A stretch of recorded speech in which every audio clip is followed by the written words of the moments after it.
mutima urambwa atari kundi yakuyahuye kuko nabonaga ubuzima ndimo kuba muri ubwo buzima nabonaga gupfa byaruta ubwo buzima n'abandi two kuryo ukabura n'igiceri cy'ijana cyo kugura umunyu urumva ni muri ubwo buzima navutse ubwo mfata umwanzuro maze gufata umwanzuro mva muri urwo rugo njya kuba ahantu hitwa Nyakagezi mu ishyamba ambwa ati rero wajye ukamvomera amajerekani 5 nkaguha irindazi ryo kurya kugira ngo uzajye ubaho bigeze mu masaha maza nijoro haza umuntu umwe ari mu modoka y'ivatiri y'umutuku araza arambaza ati kuri hano mutekereza uko byagenze mubwira uko narinje muri Kigali arambwa ati se yo nuko byagenze ati yongera ambwa ateka ngo wamagaye nomero twumva re yamagana ntiyacamo arambwa ati no nkujyane mu rugo tujye kubana turagenda arantwara anjyana mu rugo njyanye mu rugo nanjye kuko urumva nari inzara yari yaranye gize amahirwe ndavuga ati mbonye aho najya kurya mbonye ibiryo ngira amana bati nzitwara neza mu buzima bushoboka samudo mu butayo abariho njya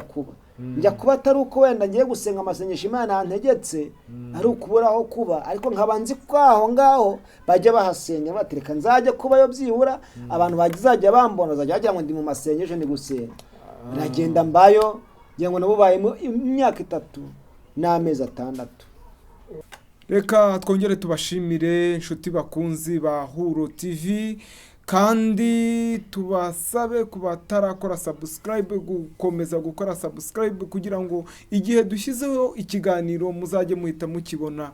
Nge nitwa abari kumwe Azarias, dufite umutumirwa w'uyu munsi turagira ngo atangira twibwira. Nitwa Mutabazi Patrick. Yego Mutabazi Patrick, turagushimiye yuko kwakira kuri kamera za Huro TV kandi Imana iguha umugisha. Yego murakoze. Turagira ngo Patrick atwibwire. Patrick uri muntu ki? Uri umusore, uri umugabo? Utubwire irangamimerere ryawe. Ntabyo irangamimerere ndi cyangwa ntabwo wivuga. Kwivuga okay, sinzi kwivuga ariko nzi kwibwira abantu. Koko kwivuga ntabwo nigeze mbimenya ntabwo wizi ibyivuga ahubwo nibwira abantu.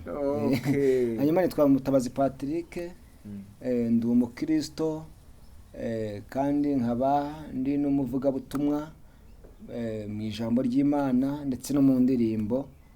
Ibyo byose Imana arabimpaye nkaba ndi n'umuhanuzi. Muri make ubwo ndi prophet.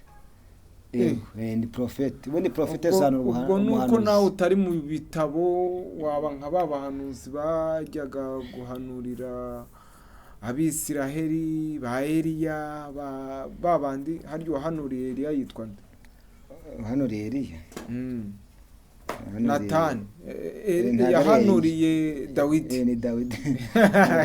Uri mwene wa Nathan.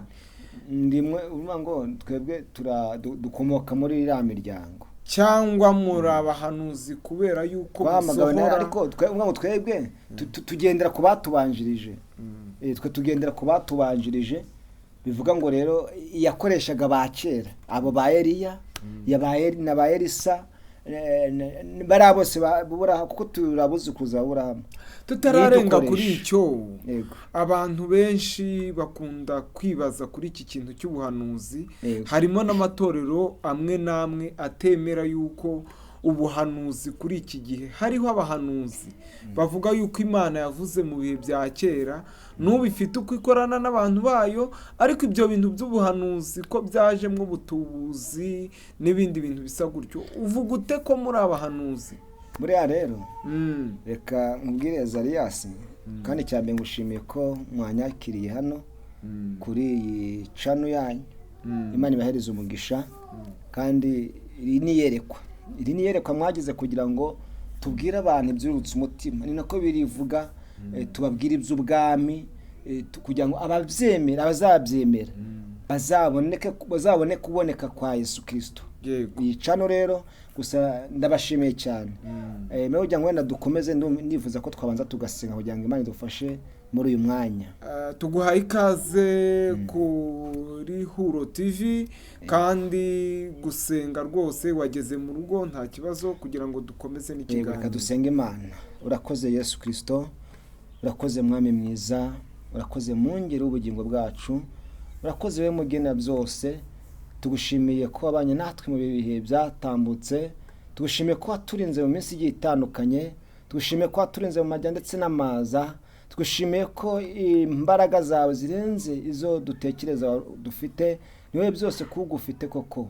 Tugushimiye aka kanya wemeye ko tuvuga tukavugira ahangaha tubwira abaduteze amatwi n'abatureba, tubwira abanyarwanda, tubwira bumva ikinyarwanda bose. Tugushimiye ko udutije kuvuga izina ryawe mu kanwa kacu, kuko nasomye ijambo riravuga ngo umuntu najya kukuvuga ajya abanza akure ibidashimwa mu bigawa kugira ngo rotitawe be nifo gene chandre be, kugira ngo wemere kwa nk'akanwa kawe.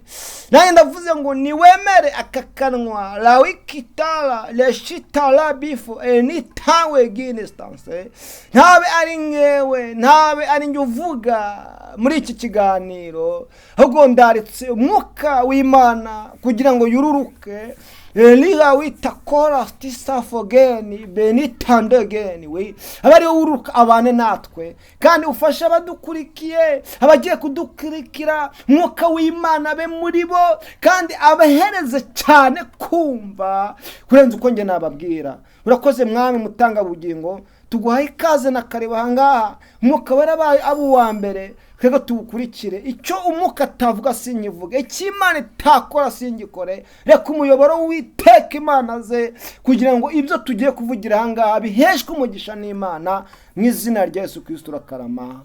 Amen. Amen. Urakoze cyane, utwinjije mu bihe byiza byo gusenga bishobora gutuma buri muntu wese ukurikiye uyu murongo uri mu mwanya wo gusenga yumva ko turi kumwe n'Imana. Aka kanya Patrick twavuga ku bijyanye n'abahanuzi n'ibindi bisa nabyo, ariko reka uyu munsi tuvuge ku cyatuzinduye. Twazinduwe no kugira ngo dusangize abantu yuko Imana ishobora byose. Imana ishobora byose ite? Ufite ubuhamya, turagira ngo udusangize kuri ubwo buhamya bushingiye kuki? Imana niyo byose. Nk'uko bivuze, ngira ngo n'utayemera Imana igerageza gukora icyatuma ayemera, kuko umuntu utemera Imana ubwo yaba afite ikindi yemera, ariko icyo kindi yemera ashobora kuba icyo yemera aricyo cyamufashe, aricyo nacyo ubwacyo nacyo cyamuhesha kuba yamenya Imana nyirizina. Rero Imana ndayemera, usibye kandi hari n'abandi bayemera, kandi utaye umurinzi arimbye ngo utagushima nindi, avuga ngo amahanga yose yo ku isi nagushime, ndetse ibyaremwe byose bigushime. Rero ndashima Imana, ndi mu bantu bashima Imana bitewe n'aho navuye. Wavuye he? Kuko warumbajije ubuhamya bwawe bushingiye kuki? Warumbajije ngo ubuhamya, nakubwiye ngo nta muntu ushobora kuvugira Imana adafite ubuhamya. Kuko mbere kugira ngo Imana iguhe icyo kuvuga, ibanza ikaguha ubuhamya kugira ngo uzajye uvuga, ariko ufite fondasiyo y'ibyo ugomba kuvuga. Rero mfite ubuhamya burebure cyane, ni page nshobora gufata igitabo nkacyandika kigafata amapaje menshi, ariko ndi mu bantu bashima Imana, kandi ni mu bantu bavuye kure. Azarias buriya ubuhamya mfite ari igihe njya ngira ngo muvuge, kubuvuga ubwanjye, kubuvuga nkumva ngize umubabaro, ndetse n'igihe numva ngize amosiyo nkarira, ariko Imana imfashe muri iki kiganiro sinze kurira, kuko tekereza ubuzima nabayemo nkumva ngize umubabaro. Ndi mu bantu rero nababwiye ko nitwa Mutabazi Patrick, ubu tuvugana ndubatse, mfite umuryango. Umuryango w'abantu bangahe? Ntago njya nshobora kubara abantu, ariko mfite umuryango. Ariko nta nicyo bitwaye. Twari tuzi ko Aburahamu yari afite umuhungu witwa Isaka, twari tuzi Yakobo ko afite ba Rubeni, ba Yosefu, n'abandi. Tugiye tuzi kuvuga umuryango, numva nta kibazo. Ufite umugore? Njye mfite umugore n'abana, nkagira n'ababa mu rugo ndetse tubana nabo ndera. Nta kibazo, ntacyo bitwaye. Hanyuma ndi mu bantu rero noneho bavutse mu muryango mubi. Hanyuma w'abantu babi. Navutse mu muryango ukennye. Iyo mvuga mubi ni umuryango uciriritse. mu kinyarwanda bajya bavuga ngo usaba umunyu niko twegere ko twajyaga tubivuga hari umuryango usaba umunyu hakaba n'umuryango udasaba umunyu. Iyo bavuga ngo usaba umunyu ni kwa kuntu ushobora kuba wari ugiye kuburara wari ufite utwo kurya ukabura n'igiceri cy'ijana cyo kugura umunyu. Urumva ni muri ubwo buzima navutsemo, mvuka habi ntabitekerezaga, mvukaho nisangaho nge ntigize mpitamo kugeza ubwo binangiraho ingaruka zo kuba mu buzima bubi, ariko ubu buzima bubi buntegura kuzagira icyo mvuga. Navutse ahantu mu muryango uciriritse ukennye, ariko uhura n'ibikomere byinshi. Urumva mvutse mu muryango ukennye, none nabo tuvukana tugira amacakubiri kuko navukaga ku babyeyi babiri, ariko tuvukana n'abandi bana bavuka kuri data ariko kuri mama ko tudahuje data. Numva mama yatubyaye turi abana batandatu, turi abana batandatu, ariko abo twe duhuje data bari bane, abandi babiri bavukaga ku wundi mugabo. None abo babiri bari bakuru, baradutoteza, Satani azanamo maca kuko sinjya nemera ko umuntu burya hari icyapfa n'undi, ahubwo Satani niwe utera umuryango kugira ngo umuryango we wavamo amacakubiri. Biba ko ngombwa ko abo bavukanye cyangwa se abo bavandimwe batatwiyumvishemo. Ninjye wabonaga ko ndi mutoya, abandi bana twavukanaga kuri mama bajya kwishakira indi mibereho, njye nsigara mu rugo. Sigaye mu rugo, ubwo urumva ntitwabana neza, bigera ubwo none hazamo amacakubiri, none yayandi akomeye, ubuzima bubi cyane. Bigera ubwo none abo bana bicaza umukecuru babwira mama ngo ubundi kuki wemera ko tubana na Patrick ko tutamushaka? Umukecuru ati mwese ko muri abana ni gute mwavuga ngo ntimumushaka? Baramubwira ngo niba utemera kuba uyu mwana yava ahangaha agende asange se, twebwe ugende basasigara. Mbese ubwo mama wawe na papa wawe ntabwo babanaga. Urumva mama yari atandukanye na data, bamwubakira inzu nyine ajya iwabo, bamwubakira y'uburushyi. Niko mu byaro bazi. Mbese ubwo wabaga kwa nyogokuru wawe ariko muba bana na mama. Ngo twabanje kubana na data azana undi mugore. Azanye undi mugore, mama waragenda cyangwa yamuzanye mama yari yarumva baratandukanye, azana undi mugore. Umva yazanye undi mugore wa kabiri. Ukibana na papa wawe wa gatatu. Ukibana kumva twabaga kwa data. Yazanye umugore wa gatatu. Mama wa gatatu. Mama yarawukanye, data azana undi mugore wa gatatu. Nese mama wawe yari uwa kabiri muri urwo rugo. Urumva ngo mama utubyara yari uwa mbere, yari uwa mbere. Urumva ngo aba bana twavuganaga ku mugabo umwe, sibyo? Ku mugabo umwe. None hari n'undi none wari warabyaye abo bana bakuru uvuga ku wundi mugabo. Wari warahabanje. Hari undi mudamu wari warahabanje. Niba abo bana tutavuka. Mama wawe yaraje gushaka bwa kabiri. Bwari ubwa kabiri. Ubwa mbere yashatse abyara abo bana babiri. Tuba tugira ngo tubakure mu rungabangabo abantu baba badukurikiye. Yego. Uyu mumama wa Patrick yabanje gushaka umugabo. Yashatse umugabo mubyara abana, amubyara abana babiri. Babyaye abana ajya gushaka, agiye gushaka undi wa kabiri ariwe Patrick avukaho. Nawe batandukanye. Mama dusiga kwa data, adusizeyo data azana undi mugore. Uwo mugore nitwabana neza nawe. Rumbe mu mukaso ujya mubane neza nka nyoko, biragoye cyane. Mama amenya yuko turi mu buzima bubi, amenye ko turi mu buzima bubi, abaratuzanye. Akimara kutuzana dusanga abo bavandimwe bandi bari bari kumwe, ngo tubana muvuye kwa so aho mwari mwaragumye. Yego. Noneho tuvuyeyo naho urumva ntibyagenda neza. Noneho ngewe ndahababarira cyane birenze ukwemera, mbese muri mera nkaho mbaye nk'ikibazo, kandi ntazi aho bituruka, ntazi impamvu, ntazi ngo mbese ibi bintu ndimo ndaziriki. Wari utaramenya n'amakuru yo gutandukana kwawe. Ibyo ntabwo wabonaga gusa nasanze mama wanyu. Umwana ntabwo biba bimureba. Ubwo ntabwo wabaza nyoko ngo mbese guki mwatandukanye. Urumva nari ngeze mu myaka 15. Nari mu myaka 15, umva sinari umwana muto cyane, ko nabwo ntabwo nari mukuru.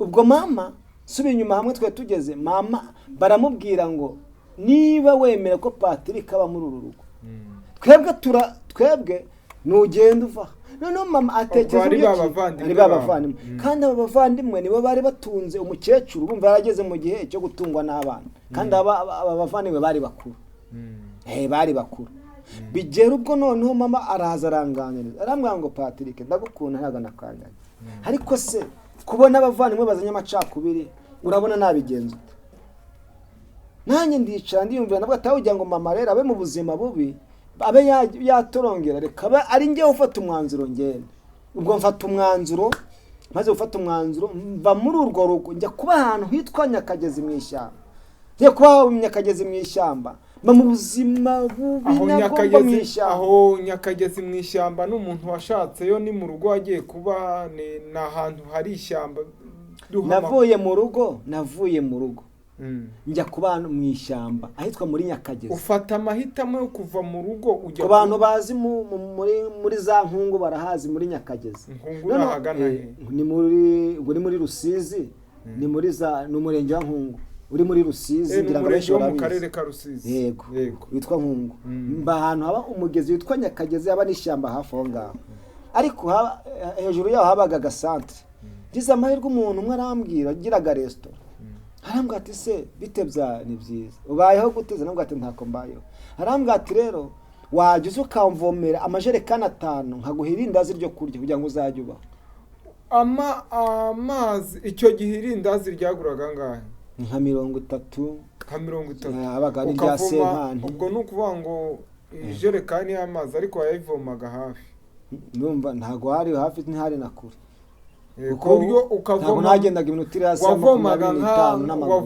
nk'amajerekani angahe ko twumva kugira ubone irindazi waravomaga 5 nyine navomaga 5 ku munsi kuko niyo nari nshoboye mbese wakoreye indazi kuko nabo aya 5 niyo bakoreshaga nta nubwo ari ukuri kwa bya ngo ndebe ko nabona uko mbaho ndagira ngo mbabwire abadukurikiye ibi ntabwo nabyihitiyemo ibyambayeho ntabwo nabishakaga ariko urumva izi zari inzira zo kugira ngo Imana itegure kugira ngo uyu mwanya nzabe ndi hano uzaba uri kunyumva unandeba kugira ngo nawe ubuzima wari urimo umenye ngo Imana igihindura amateka mu gihe nyacyo kandi Imana igifata ibidafatika ikabihindura ibifatika niyo igibasha kurema ibintu byananiranye mu busa Imana ifitemo igisubizo nyuma yo kuvoma ukavoma amajerekani 5 bakaguhemba irindazi ubuzima bwakomeje gute ubuzima nakomeje kuba muri ubwo buzima gutyo nka iryo rindazi ku munsi rimwe ako numvaga ari inyuze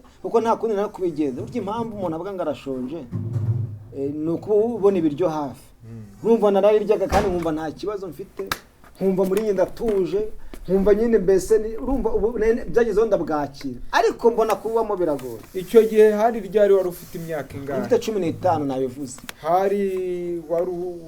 hari mu mwaka wa ryari se ubu tuvugana hari mu mwaka wa ryari ubwo nakubwira ngo hari mu mwaka wa ryari sinjya nita kubunya ngo hari ngo mu mwaka wa ryari ariko urumva wenda tubaze kubara nk'imyaka mfite ko sinshaka kuvuga imyaka mfite tukayibara ugahita ukuramo iyo myaka n'icyo gihe iyo nari mfite icyo gihe niyo mfite uyikuyemo wabihuza ugasanga wenda ngiye kubara uzasanga mfate karikatrice mbare mbo hari abantu bazi Patrick icyo gihe ntabwo wigaga byari bimeze gute hari abantu wenda navuye mu ishuri nize primaire ngarukira niga amashuri make mbese na primaire sinayirangije ntabwo warangije primaire narayicikirije urumva ntabwo gusoma no kwandika ibyo ndabizi ko twabonye ufata Bibiliya wafata Bibiliya ukadusomera nk'umurongo umwe wenda ufunguye Bibiliya twabonye ufite Bibiliya hafi irahari ndaza kuwusoma n'ingugeraho reka tutararenga twumve yuko uzi gusoma urifuza ko ngusomera uwo murongo ndabizi wefungura Bibiliya aho ushyika uhita udusomera nta kibazo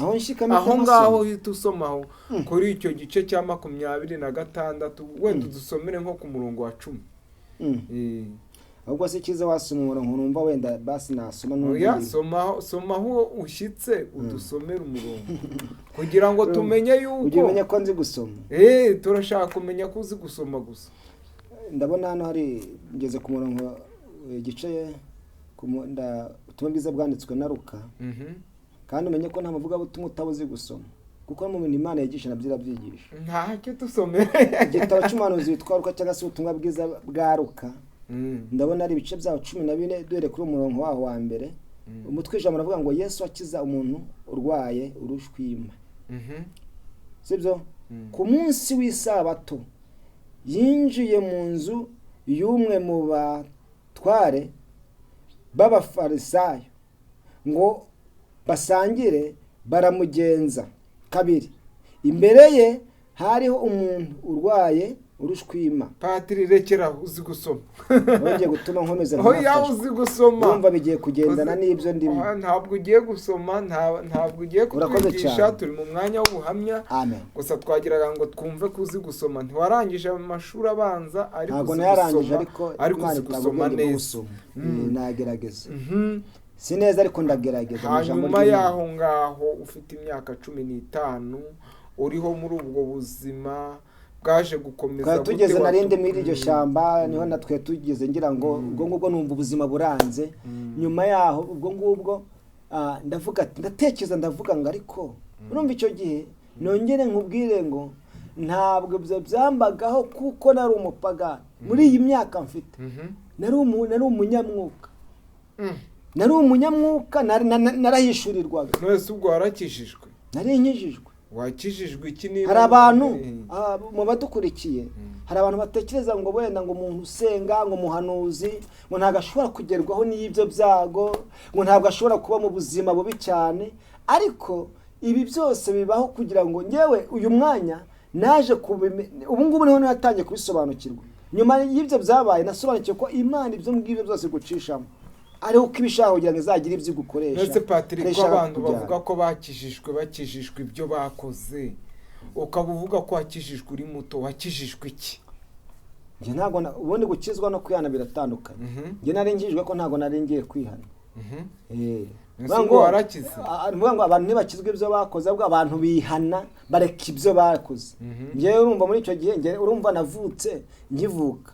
Ubundi navukiye mu muryango uvuga ko ukijijwe. Ariko umva niko wabivugaga, ntago mbizi. Kuko bitewe n'ibyo bankoreraga, nabo babinkoreraga, nabo banyekaga ko bakijijwe. Bari n'abaririmbye mu magirize, bari n'abantu bavuga butumwa bagenda bisaranga mu nsengero. Ariko ibyo byose barabikora. Urumva mvutse muri uwo muryango, nakubwiye ko none natangiye kuba umuhanuzi mfite imyaka mfite mu myaka 12. Ariko ubundi guhanura n'iki? Guhanura bigenda gute? Kuba dukurikiye kumbaza ngo guhanura n'iki? Ngewe wenda nshobora kukubaza ikibazo gutya, ariko hari abantu bashobora kuvuga ngo umuntu n'umuhanuzi bagahita babara guhanura nk'uko wenda Imana yaba yenda gukora ibitangaza. Ariko ubundi guhanura n'iki? Hari abo batubwira yuko umuntu avuze ubuhanuzi bw'Imana cyangwa se asomye ijambo ry'Imana ababaye akanwa k'Imana, akavuga iby'Imana yavuze mu ijambo ryayo. Rero Azarias hari n'abafite impano zo kuvuga ibyo batumwe n'Imana. Kumbaza ngo guhanura n'iki? Sinze aho ngaho ubwo ukurcyumbajije icyo nagusubiza.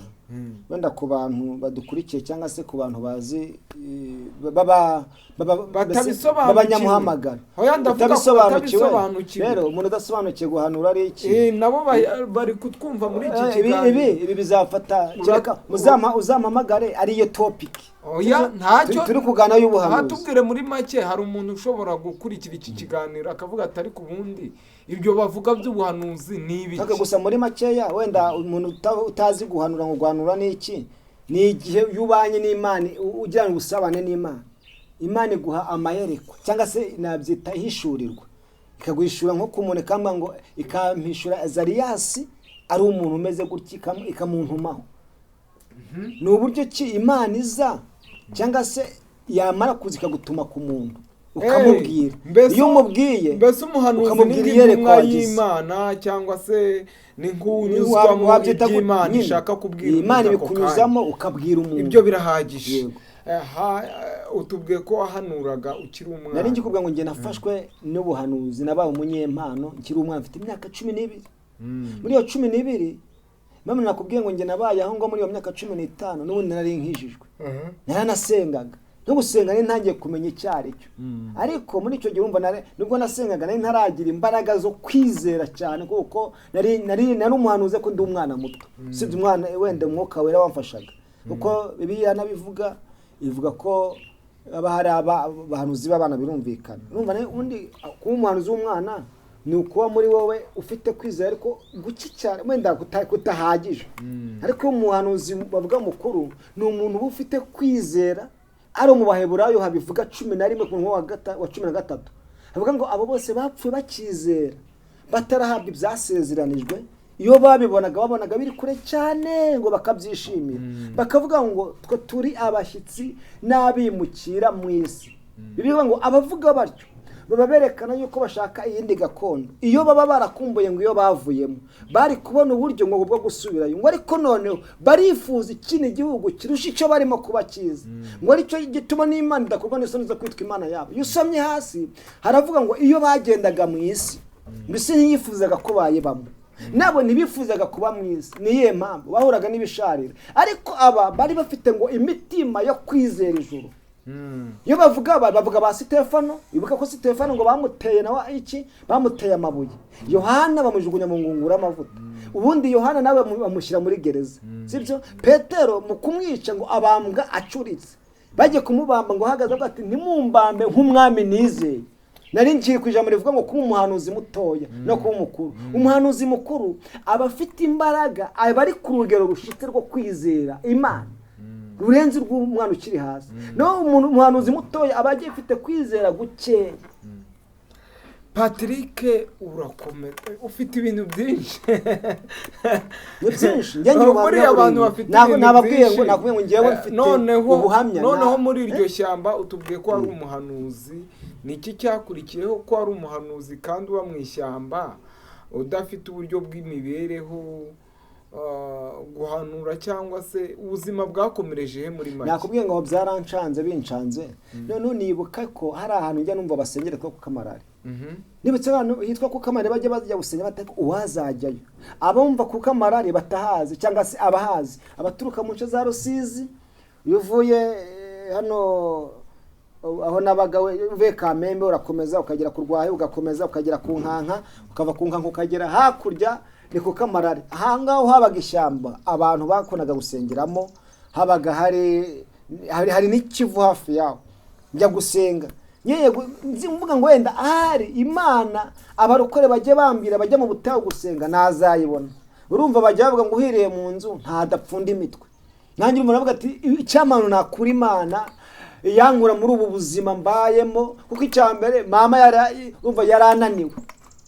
Mama ananiwe, amaze kunanirwa nabashiki banjye urumva na bene mama bose bari bananiwe bantaye. Ndavuga ati bwumbo n'ubundi ibintu byose byanze, ahari Imana reka bari yo nshyiraho umutima yo byazemera.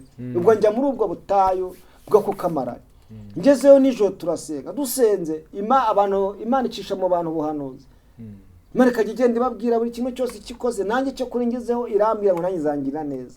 Ariko mu gitondo bose nyine abo twasenganya muri iryo joro barataha. Bataje navuga ati ko bafite aho batashe nyine ndatangiye kubahera. Nicara muri iryo shyamba hafi y'ikivu, numva mutima uraje, mutima urambwa atari kundi yakuyahuye, kuko nabonaga ubuzima ndimo kuba muri ubwo buzima, nabonaga gupfa byaruta ubwo buzima naba ndimo.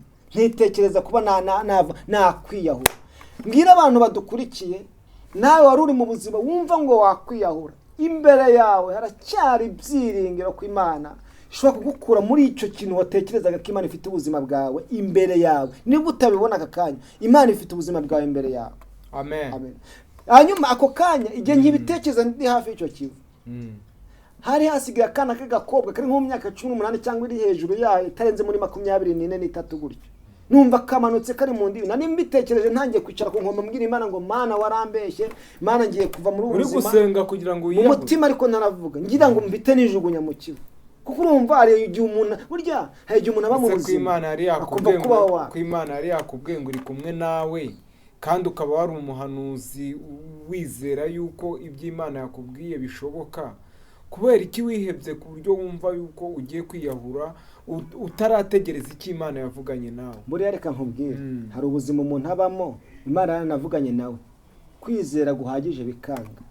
Nakubwiye ngo ntabwo icyo gihe nari mfite kwizera kuri ku rugero rwo kumva ko ubwo buzima nabwihangana kuzagera ku iherezo byabo. Yego, umwana w'umukobwa araza nicaho ngaho umwana w'umukobwa numvaje ari mu ndimi. Araza nawe mfata aranika, arambwira ngo Imana irambwiye ngo iki si cyo gihe cyo gupfa. Imana irambwiye ngo imbere ifite ibyo izagukoresha. Irambwiye ngo hari abantu bafite imitima uzururutse. Akimara kubimbwira arambwira ati wa mupfapfa we narakubwiye ngo nzabana nawe. Arambwira ngo irambwiye ngo ninkubwire ngo ifite ibyo izagukoresha, iki si cyo gihe cyo gupfa. Arandika ndetse ndavuga ati rero hano bishobora kuba byanze. Ndatuza numva nsubijemo ibindi byiringiro. Burya rero reka nkubwire, nkunda kubwira abantu ngo na Bibiliya bivuga iravuga ngo aho ugira ngo igihugu kibura umuhanuzi umwe, imvura yabura mu gihugu. Kuko aho ugira ngo igihugu kibura umuhanuzi, aho ugira ngo igihugu kiba nta muhanuzi, imvura yabura mu gihugu. Kuko umuhanuzi yasenga akabwira imvura ikagwa, ariko ntabwo imvura yabwira umuhanuzi ngo naze. Kuko umuhanuzi ni uwenda ku byo Yesu abamubwiye, cyangwa se umwuka mwunga, cyangwa se Imana akabibwira abantu bagahumura, bakagira ihumure mu mitima. Icyo gihe urumva nese ngira guhumurizwa, kuko Imana yari ivuganye nanjye bundi bushya. Numva ngize ihumure, ngize ihumure. Ubwo mbaho ngaho ndavuga ati reka ndebe wenda ko natembera, ngenda nibaza ati nabaho mu buhe buzima. Ubwo mpura n'umuntu wari uje kwasengera rero ku manywa. Haje kwasengera arambaza ati amakuru ya namubwa ati ni meza. Hambwa ati se uvuye gusengera? Ndavuga ati none se uruwahe bimeze bite, mutekereza ubuzima mbayemo no kone naje gusenga nibimbayeho byose. Arambwa ati nta hantu ufiteho kuba. Nambwa ati nta. Hambwa ati none se wagwamagarira umuntu ko mfite umuntu tuziranye kazaguha akazi ko mu rugo. Ndavuga ati waheheze? Hambwa ati n'uwi Kigali, ni umumama w'umwana mwiza yagufata neza pe kandi mwabana neza. Ndavuga ati rwose mwaba munkoreye. Nta telefone agiraga, afata telefone, afata nomero, ayandika ku gapapuro. Ambwa ati fata iyi nomero, numara kuyifata banavugana turi kumwe nawe turavugana. Aramumba uwo mama arambwa ati nuza kugera kwa Rubangura n'imodoka zawe zikiba, uze kushaka umuntu agutize telefone umuhamagare ubundi ndaza ngutore. Nageze mu masaa 8 saa 9 gutyo. Mageze mpamagaye telefone iba kompoze. Ndahamagara kada numva yavuyeho. Bigera ubwo bigera mu masaha ya saa 1 z'ijoro. Bigeze mu masaha maza nijoro haza umuntu umwe ari mu modoka y'ivatiri y'umutuku. Araza arambaza ati kuri hano, mutekereza uko byagenze, mubwira uko narinje muri Kigali. Arambwa ati se yo nuko byagenze? Ati yongera ambwa ateka ngo wamagaye nomero twumva. Re hamagara ntiyacamo. Arambwa ati no nkujyane mu rugo tujye kubana. Turagenda arantwara anjyana mu rugo. Njyanye mu rugo nanjye kuko urumva nari inzara yari yaranye. Gize amahirwe ndavuga ati mbonye aho najya kurya, mbonye ibiryo, ngira amana bati nzitwara neza mu buzima bushoboka. Ndagenda nditwarika. Yaguhaye akazi nyine nagiye kumukorera mu rugo. Ndagenda nditwararika. Ubwo nimero zawe wundi wahisusije ubwo ubwo se wazibika ari nka ntago wazibika. Ndagenda nditwararika neza. Umubyeyi mugira umugisha arankunda, za mpano zanye nazo zikomeza zirakora. Naba ndyamye nijoro Imana ikansura, ikampa amayerekwa, ikampa amayishurirwa ngayishurirwa. Bwacya mu gitondo nagiranaga musabane no mu mubyeyi kuko yari yarankunze. Mu gitondo tukagana ngo ati Imana yakunyeretseho nijoro imbwira ibi ati yambwiye ibi. Tunase koko naburya nawe ureruka ati nambwa ati kandi uzajya mpana njye no kujya gusenga. Ati nta kibazo uzajya ujyayo. Ati sawa. Nkongera nkamubwira ibyo nabonye nijoro. Bigeze ahambwa atabuse Patrick ko kwini Imana ataho ntujye uza kutwumviriza, kucyumenya ibibera mu cyumba cyacu, kucyumenya uko tubanye, kucyumenya n'ibindi byose nuko naba twavuganye, kandi utubwira ngo nta atujye kutwumviriza. Imana ntago yatumenya mu cyumba. Ese ibintu wamenyaga byabereye mu cyumba ni nk'ibiki? Ntago nabikubwira. Nimwumva Imana ari byo yanyerekaga singombwa. Uko yanyerekaga wende kanyereka ubuzima amacakubiri. Yanyerekaga amacakubiri yabo tukaganira kugeza ubwo no mu mama yari afite n'umwanzo wo kuba yava no mu rugo akagenda nkaho ngata, ariko we humura Imana yambwiye ko izabana nawe, wigenda komera kamukomeza. Bigerwa rambwa bimubwira kenshi. Rambwa ati rero kugira ngo mzemere kuri umuhanuzi koko, niba utagiza kutwumviza cyangwa se nabandi kuvuga ahantu kanshiraho ingenzi, mfite umuntu w'inshuti yanjye w'umukobwa yarashatse amaze imyaka 8 ntago arabyara. Aho hantu wakoraga nahagana dukeneye kumenya izina ry'uwo muntu ariko nahagana. Nakoraga muri Kanombe. I Kanombe, umurenge wa Kanombe, muri Kanombe nyine. Buriya hari abantu baba bari kutwumva, haruzaho i Kanombe. Nuko twumva batureba ahubwo. N'abatureba muzajya muduha comment mutubwire muti ubu buhamya turabuzi cyangwa se uyu musore turamuzi akora aha hantu. Na nyir'ubwite gashobora kuduha ubuhamya akatubwira ati ibi bintu byabayeho. Wakomeza. Ubwo arambwira ati ngiye guhamagara uwo mukobwa namara kuza umubwire ibintu kuko arambwira ati ari ibintu nzi tuziranyeho nawe kandi we ntubizi n'umusengere ibyo bintu ukabimenya ndamenya ko ari Imana koko ijye guhishurira. Arampamagara urumva ari umuntu bari bafite ubushobozi pe, bagiraga ubushobozi bufatika, mvuga ngo ubushobozi bafite imbaraga zo ku mufuka, bafite n'amashuri yabo urumva bari barize. Arampamagara araza kimara kuza turasenga, tumareze gusenga apfukama imbere yanjye. Arambwira ati abwira umubyeyi ati mbwira umubyeyi uyu muhungu n'umwe bwose avuga ngo ibyo avuga ni ibinyoma. Ambwira ibintu ntigize nanakubwira byinshi. Aramubwira ataguhereka kanya mbabara mutware aze mu rugo azajya nsengera.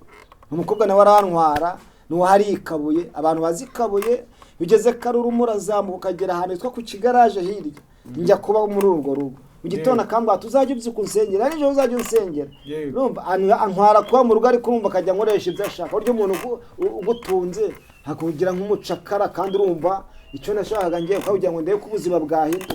Kugukoresha ibyo ashaka bishatse kuvuga kumwesha ibyo ashaka kumusengera nta bindi byasubwa urumva ubwo nyine kubugira ngo ukora ibyaha. Ibyo umuntu ukora ibyaha ni umuntu uba yarenze.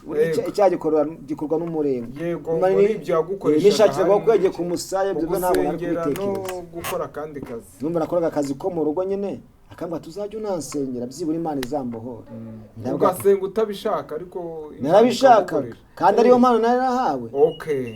Njye nahawe impano yo gusenga ahubwo na profitiyemo navuga ati ntacyo bitwaye cyambere ngomba kuzajya njya nkanakora hanyuma kukamembaga 15 ukagira n'umwanya wo gusenga mu itorero wa nari namubwiye ati rero ikintu uzamfashisha hari ahantu twasengeraga ahantu hitwa mu ituro nari namubwiye ati hari ahantu haba icyuma cy'amasengesho ntabwo nari kuhayoberwa ntabwo nari kuhayoberwa ndaza kwakubwira uburyo nahamenye ntabwo nari kuhayoberwa. Komeza ugeze muri urwo rugo murabana kubanira neza ariko akajya gukoresha akazi kenshi byarangiye bite? Nta kazi kenshi yankoresha nakoraga akazi gasanzwe ntanasiho gusenga burya saka na akazi ko katavunanye kandi niwo muhamagara. Iyo ufite umuhamagaro wo gusenga ntago bikugora ntibinakuvuna. Yego ubwo iminsi iragenda iricuma iminsi yicumye nijoro nabandyamye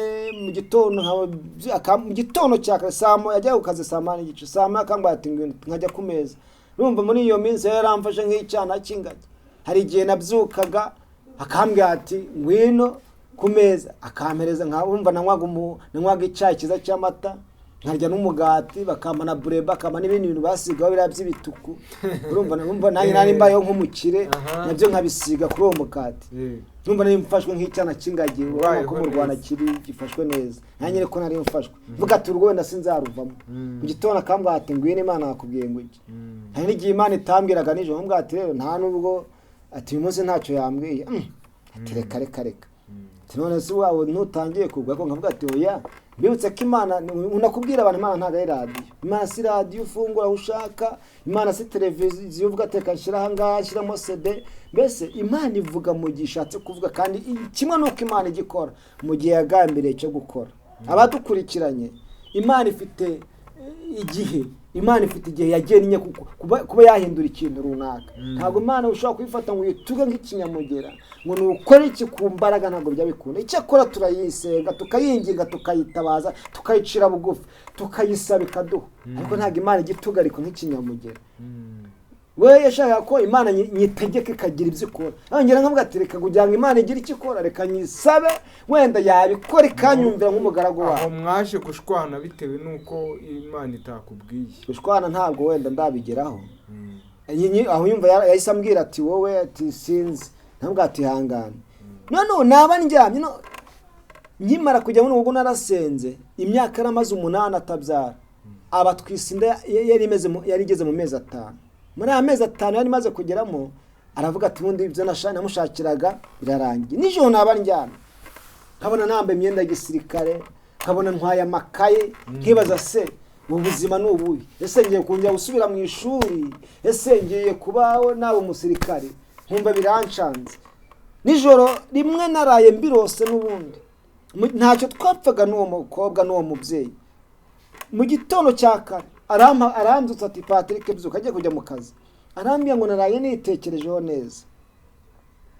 Sorry, ntaragera aho ngaho, nijoro ndyamye nagiye kumva numva ijwi rirambwira ngo urugendo ruracyakomeje kandi uracyari mu ishuri ntabwo rirarangira.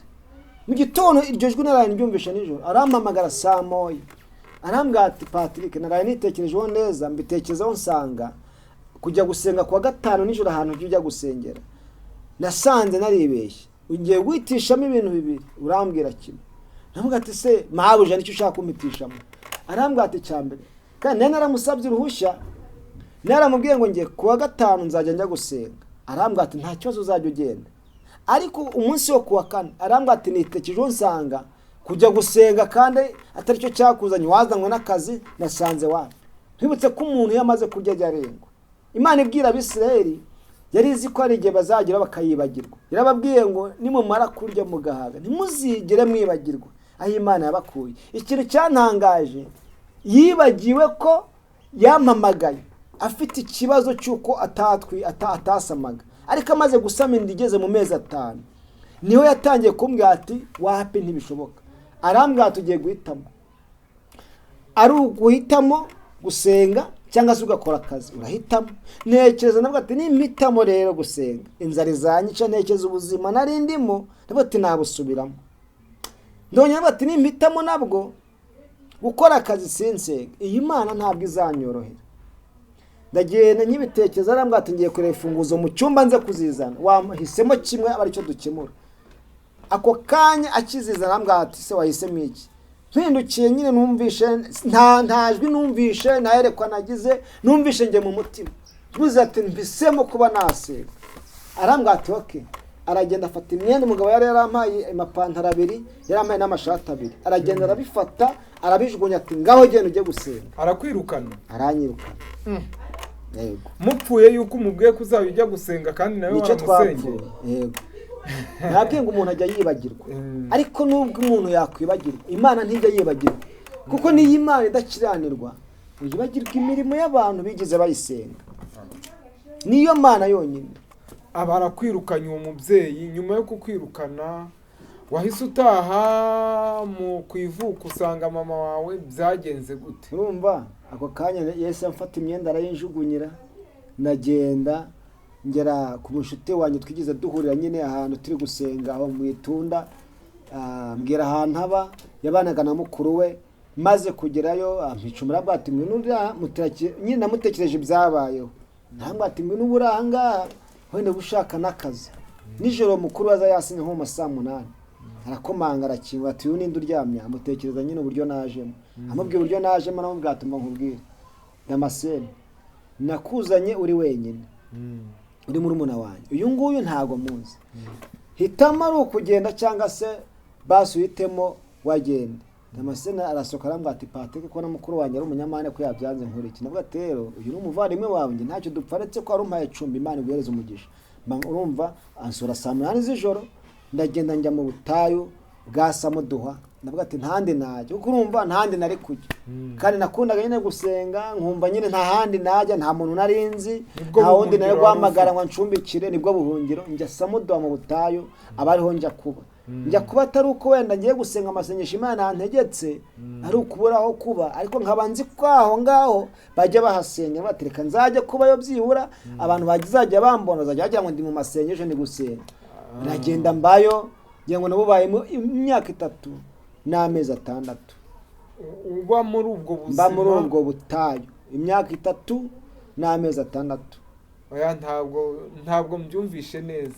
Wabaye mu buzima bwo kujya gusenga wenda ukagira utaha amezi 3, imyaka 3 n'amezi, cyangwa wabaga muri iryo shyamba? Niba ari ishyamba, umusozi abantu bawozi wa Samuduha, benshi bakunda kuwusengeramo. Umusozi twa Samuduha ni muri Kanombe n'ubundi ntabwo byumvikana. none se niba ari ku musozi niho waryamaga none se wari kubigenza ute ujya kuvuga batarabo none se nari kuba hehe ngo aho ngaho nabaga ndi nko narasengaga ariko ngasenga n'amasengesho adafite ibyifuzo kuko nabonaga nta bundi buzima kuko natekerezaga ngo cyambere abavandimwe banyanze banciye umuryango ntawo ngifite n'akazi n'abari bancumbikiye muri Kigali nabo urumva baranyanze ubwo butayu nta bundi buzima ubwo butayu ni ahantu ho mwibuye waryamaga ute waryaga iki wabaga hute muri icyo gihugu kubaho rero mu bwo butayu hari igihe Imana yakubwiye ngo Imana ishaka kugira ngo ikurindire ahantu mu butayu Imana igenda iguhereza amano kandi igaca inzira aho utatekerezaga numva Imana yakomeje kubana nanjye impereza imbaraga imwuka wayo wera we numva nubwo nahuraga n'ibyo ntambara ariko Imana yashakaga gukora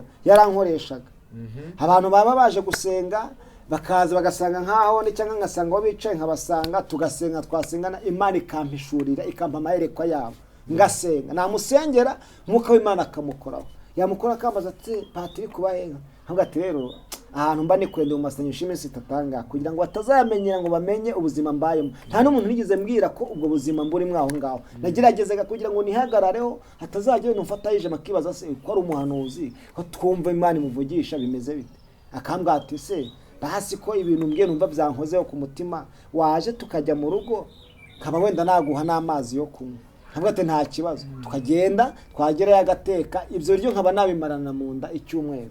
Patrick kubera iki wamaze imyaka ingana gutya aho hantu kuki utatekerezaga ngo reka mfate n'igitiyo cyangwa ingitire njye gukora akazi k'ubuyede nk'uko abandi bakora naravuze ngo cyangwa ujye gusaba akazi njya mbwira abantu ngo uwi Imana yo yakwanitse nta muntu ushobora kukwanura kandi yakwanuye nta n'uwakwandika ntugire ngo ubwo buzima nabo bagamo atari uko wenda ndi n'umunebwe nari mfite n'uburyo nakora nari mfite n'imbaraga nari ubushobozi nayo kubushobora ariko najyaga ku ndege nk'uko abandi bajya ku ndege urumva ku ndege habaga hari abayede baziranye bafitanye ikimenyane nkajya gusaba nkahagarara bati ndeye ko bantwara babwira umuntu ati nkeneye abayede 5 umuyede agafata abagenzi bate tugenda bakirukanka wowe ugasigara ngasigara kajya no ku mashansi kajya gusaba akazi k'ubuyede bakambwatura uwaheye sinkababwira ati wena ntimunze ariko ntagashobora ati wapi ati genda abayede twababonye kuki se washaka ku mashansi nk'inshuro zingaye byose mbora kuki washakiraga mu buyede gusa nta naho ari kujya gusaba wenda bakaguha akazi ko kuragira inka cyangwa gukora Kigali sara baragira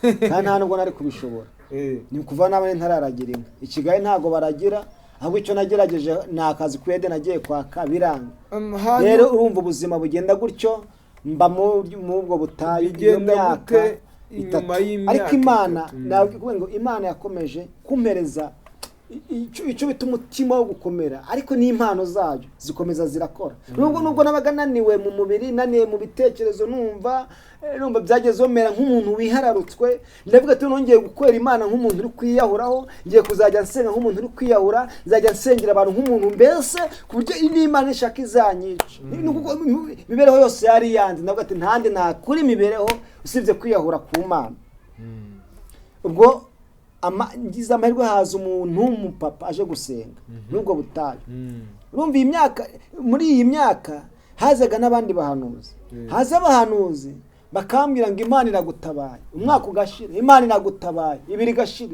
Imana iragutabaye 3 irashira muri ayo mezi 6 ni Imana yambwiye ngo noneho ngiye kukwereka ko ndi Imana wakoreye kandi irambwiye ngo ishuri ryawe uri kugera ku musozo ryo kugira ngo rirangire ngiye gushaka uburyo ngo wakaze ibicisha mu muntu witwa Eric yitwa Eric yabaga sinze niba ari umuntu waba umuzi niwe waguhanuriye yabaga hepfo ahitwa muri cyo kubungubu yari umuhanuzi wa araza yaje mu butayu arambwira ngo Imana irambwiye ngo igejeje ku musozo w'ubutayu igiye kuguhereza akazi haza umupapa mwenjeniyeri ndamusengeye yumva akozwe ku mutima arambaza ngo ubundi ukora iki ntabwo ati nta kazi nkora uba heza ndavuga atawumba ni mu masengesho urumva bose niko nababwa bujya mwataza kumenya atagira umenya amateka y'ubuzima bwanjye ntabwo ati none se umva wakora iki ndavuga ati ngewe akazi kose nabona nagakora yego none se wakora kandi ndavuga ati byibura mbonye ubushobozi nakiga imyuga arambwira ati ni nk'iyi ndavuga ati njye nakwiga ibyo kubaka, arambwira ati wikiga ibyo kubaka, njyewe icyo nagufasha njye ndi enjeniyeri, ahubwo ngiye gushaka uburyo ki nakujyana mu ishuri wiga iby'imyuga, ariko cyane cyane uzite ku bintu by'amarangi byo kuba wasiga amarangi. ubu rero akurikije n'imbaraga wari ufite naho ngaho warazahaye, urumva nyine nari imeze nabi, agenda narebaga n'umuntu akagira ngo ni umujura.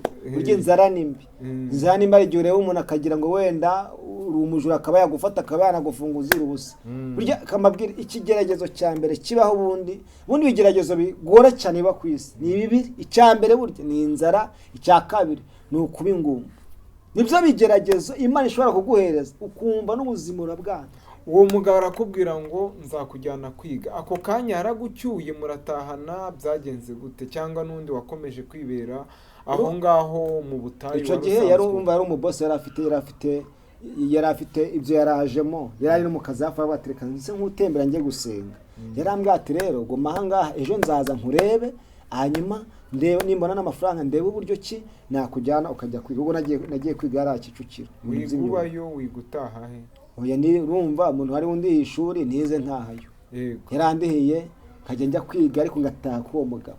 ndanamusuje Imana imuhereze umugisha. ariko amuvuga n'amazina ukamushimira ntacyo bitwaye. oya yitwa Viateur. Viateur, Imana iguha umugisha. Imana imuhereze umugisha niba nyumva, kandi nawe yumva Imana izajye kwibuka ku byo wakoze. kugeza uyu mwanya n'ubuzima mfite niwe mbukesha. nubwo nta muntu ugera ku buzima yifuza mu isi, ariko nabwo ubuzima ndimo butandukanye n'ubwo n'abagabo. gusa mba nifuza ko nagera mu yindi ntera. dushishikariza n'abandi bafite ubushobozi kujya bagira abo bafasha, abana bo mu muhanda, imfubyi, abapfakazi n'abandi badafite shinge. ibi ngibi bigira umugisha cyane. hanyuma uriga, warabimenye, byagenze nakubwiye ngo niko kazi kantunze n'ubu, niho nkura ayo kuba aba umuryango wanjye wabo. ubu ngubu ukora akazi ko gusiga amarangi? ngenda umupenseri rwose. urumva n'iby'igifundi nari mbizi, ariko cyane cyane nitaye kuba naba umupenseri. ubu nta nzibaho wampa ngo nyipatane yananira, kuko byose ndabizi, ibyo gutera stiko, ibya Mauro Master, ibya Stone Finish, ibya Ditoni, iby'amarangi basiga y'amavuta yitwa ama Fast Dry, ama Super Gloss, byose ndabizi. numva aho ukora ibintu byinshi byose ndabizi, ubwo no kuyavanga ndabizi. ibyo byose nibijyanye n'amarangi. hanyuma mbabwira abadukurikiye, y'Imana igutindije iragutegera, kandi mu nzira z'Imana zacanze abantu, zibacanze ari umuntu ngo inzira z'Imana zacanze, aravuga ngo inzira z'Imana ngo zirenga imyenge ya supanete. ko numva ari nk'ibisigo. hanyuma muri Bibiliya haravuga ngo iz'Imana zirenga ibihumbi. kuba dukurikiye, Imana ishobora kuba hari inzira ubona ko zafunganye, ariko nubwo iyo nzira yafunganye hari iyindi Imana ishobora kuba yacishamo kugira ngo Imana ikugirire neza. nubwo ubona ko kubona urubyaro byanze, Imana iracyafite inda yazibura, inda yawe ikongera ikaguhereza umwana. nubwo ubona ko nta mahoro ufite muri urwo rugo, Imana iracyabishoboye. Imana ibahereze umugisha. Patrick, yego, twavuga yuko ufite ubuhamya burebure, kandi tuzakomeza no kubuvugaho cyane rwose. ariko Patrick, wagushaka yagusanga he nyuma yuko tuzakora n'ikindi gice cya kabiri cy'ubu buhamya? uwashaka yambona, kuko ndahari mbereyeho Abanyarwanda, mbereyeho umuntu wese waba wumva afite icyifuzo, azi ko namufasha nkamuhuza n'Imana, Imana ikamugirira neza. ufite ushaka gusengera ku kintu runaka ubona cyakugoye, icyo ubona cyaranze ukizera, twafatanya tugasenga. hanyuma mfite channel yitwa n'ubundi Baho Patrick. channel icishwaho iki? ibaho indirimbo, kuko nababwiye ko ndi umuririmbyi. ni indirimbo yitwa Baho, n'izindi mfite indirimbo z'amawodiyo ntari nakwera amashusho, ariko kuko ubushobozi buzagenda buboneka. channel yawe yitwa ngo iki kugira ngo abagushaka? yitwa Baho Patrick. Baho Patrick. wandika Baho Patrick, ubugeze kuri channel yanjye. turizera yuko na nimero ya telefone abayishaka bashobora bayisangaho, cyangwa nanayibaha. ni 0782 99 44 06. Imana ibahereze umugisha, kandi abashimiye kunyakira. wasubiramo nimero yawe nta kibazo? nta kibazo, ni 82 99 44 06. Reka dusoze dusenga Imana kugira ngo nawe wumvaga ko ibintu bitashoboka wizere Imana. Kandi mfite ibindi nifuza kuzababwira, kandi nimujya muri iki kiganiro mukore subscribe, hanyuma na share, ugisharinga kuri mugenzi wawe kugira ngo nawe yumve ko ibidashobokera abantu ku Mana yabishobora. Ukore na like. Imana iguhereze umugisha. Mana Data twese, izina ryawe niryubahwe, kandi ngushimiye ineza yawe, ngushimiye ko wabanye natwe muri iki kiganiro. Fasha imitima yari dukurikiye, kandi umucyo wawe wake mu mitima yabo, ubwiza bwawe bugaragare. Abari barushye baruhure, abari baremerewe batura imitwaro. Ineza yawe ntibure ku buzima bwabo. Urakoze Mana. Wari udukurikiye wese n'uzadukurikira, Mwami umugirire neza ineza yawe, isaga ubuzima bwiwe mu izina rya Yesu Kristo. Urakoze urakarama. Amen, amen.